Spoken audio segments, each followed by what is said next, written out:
Breaking news చూస్తున్నాం. కాకినాడ జిల్లా పిఠాపురం మాజీ ఎమ్మెల్యే వైసీపీ నేత పెన్నెం దొరబాబు పార్టీ సభ్యత్వానికి రాజీనామా చేస్తున్నట్లు ప్రకటించారు. 2019లో ఎమ్మెల్యేగా తనకు అవకాశం కల్పించిన పార్టీకి కృతజ్ఞతలు చెబుతూనే 2024లో తనను కాదని మరొకరికి టికెట్ కేటాయించడం తనకు బాధ కలిగించిందని దొరబాబు ఆవేదన వ్యక్తం చేశారు. అంతేకాకుండా పార్టీలో జరుగుతున్న పరిణామాలు కూడా పార్టీ వీడేలా చేస్తున్నాయని ఆయన అన్నారు. తాను ఏ పార్టీలో చేరేది త్వరలోనే చెబుతానన్నారు.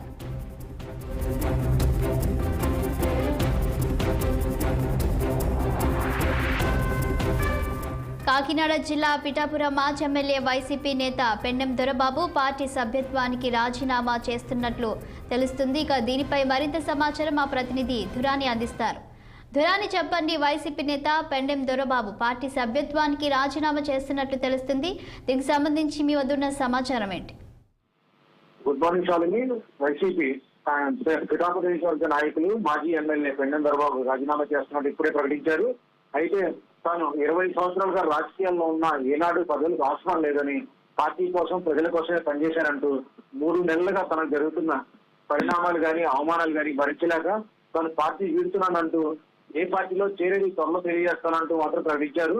అంటే ఎన్డీఏ కూటమిలోని అన్ని పార్టీలు తను పిలుస్తున్నాయని, అంటే భారతీయ జనతా పార్టీ కానీ, జనసేన కానీ, తెలుగుదేశం కానీ తన నుంచి తనకు ఆహ్వానాలు అందినాయని, ఏ పార్టీలో చేరేది తన క్యాడర్తో చర్చించిన తర్వాత నిర్ణయం తీసుకుంటారని ప్రకటించారు.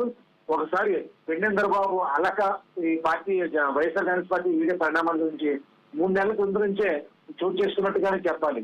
ఎందుకంటే పార్టీ వీరాలని, అంటే ఆయనకి ఎప్పుడైతే వైఎస్ఆర్ కాంగ్రెస్ పార్టీ టికెట్ నిరాకరించిందో ఆనాడే ఆయన పార్టీ వీరాలు నిర్ణయించుకున్నారు.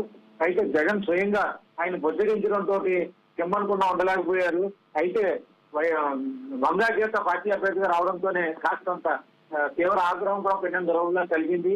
ఎందుకంటే వంగాగీత చేసిన పనులు కానీ, పార్టీ కార్యాలయం ఇంటి పక్కనే తీసుకోవడం, అలాగే పార్టీ ప్రచారానికి తోడు తీసుకుని వెళ్ళకపోవడం, తను సంప్రదించడం అనేక పనులతోటి పెన్నెం దొరబాబు మనస్తాపానికి గురయ్యారు. అయితే ఎన్నికలు ఇంకా మరో 2 రోజుల్లో ముగుస్తాయనుకున్న సమయంలో పార్టీ క్యాడర్ డబ్బు పంచిపెట్టిందని, అందులో 40 లక్షల రూపాయలు పెన్నెం దొరబాబు ద్వారా పంపిణీ జరిగిందని, అయితే ఆ సొమ్ము సరిగ్గా పంపిణీ జరగలేదంటూ వంగాగీత అంశాలు చేసిన హడావుడికి పెన్నెం దొరబాబు చాలా తీవ్ర మనస్తాపానికి గురయ్యారు. తాను డబ్బు తన సొంత డబ్బులే తాను ఖర్చు పెట్టాను తప్పించి ఎవరు డబ్బులు తినలేదంటూ ఆనాడు ఎదురు తిరిగే ప్రయత్నం కూడా చేశారు. ఆనాటి నుంచి పెన్నెం దొరబాబు తక్కువగానే ఉండిపోయారు. అయితే ఎన్నికల ఫలితాలు ముగిసిన తర్వాత పార్టీ వీడాలని అనుకున్నప్పటికీ అది జనసేనలో చేరేందుకు ప్రస్తుతం ఆయనకు అవకాశం అక్కడ కనిపించలేదు. తెలుగుదేశంలో చేరాలనుకున్నప్పటికీ తెలుగుదేశం నుండి కూడా, అంటే వర్మ పార్టీ పగ్గాలు చేపట్టడం, అక్కడ కూడా జనసేన తెలుగుదేశానికి ఏమాత్రం అవకాశం ఇవ్వకుండా రాజకీయాలు నడుపుతుండటంతో చాలా కాలం వరకు స్తబ్దుగా ఉన్నారు.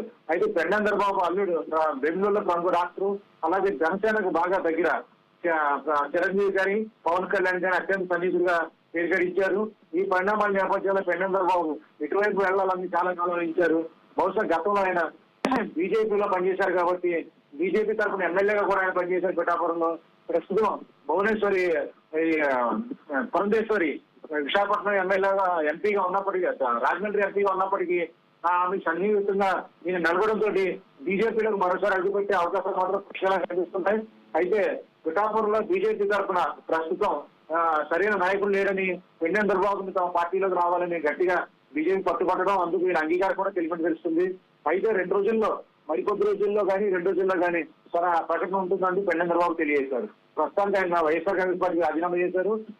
త్వరలోనే ఏ పార్టీలు, అంటే ఎన్డీఏ కూటమిలోని, అంటే భారతీయ జనతా పార్టీలో చేరతారా, జనసేనలో చేరతారా అనే విషయంలో స్పష్టత లేకుండా భారతీయ జనతా పార్టీలో చేరే అవకాశం మాత్రం పుష్కలంగా ఉన్నాయి. శాలిని. Thank you Durani.